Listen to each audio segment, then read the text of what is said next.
సాతాను వశానికి అప్పచెప్పుకోవద్దు. చిన్న చిన్నగానే దెబ్బతీస్తుంటాడు. చిన్న చిన్నవి చేపించి కొంచెం కొంచెంగా వశపరుచుకుంటాడు. ఒకనాటికి పూర్తిగా వాడు వశపరుచుకుంటాడు. వాడికి అవకాశం ఇవ్వద్దు. కొంచెం కొంచెంగానైనా సరే దేవుని ఆత్మకు లోబట్టాన్ని సాధన చేయండి. కొంచెం కొంచెంగానైనా సరే ముందు దేవుని ఆత్మకు విధేయత చూపటాన్ని అలవాటు చేసుకోండి. ఇది సాధన చేయండి. దేవునితో అనుబంధాన్ని ఏర్పరచుకోండి. దేవుని చిత్తాన్ని వెతకండి. దేవుని సంతోషాన్ని వెతకండి.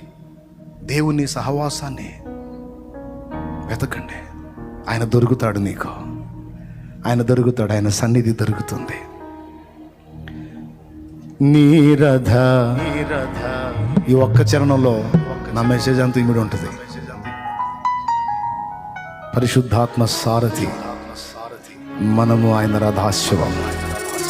గుర్రం దాని ఇష్టం వచ్చినట్టు పోయిద్దా?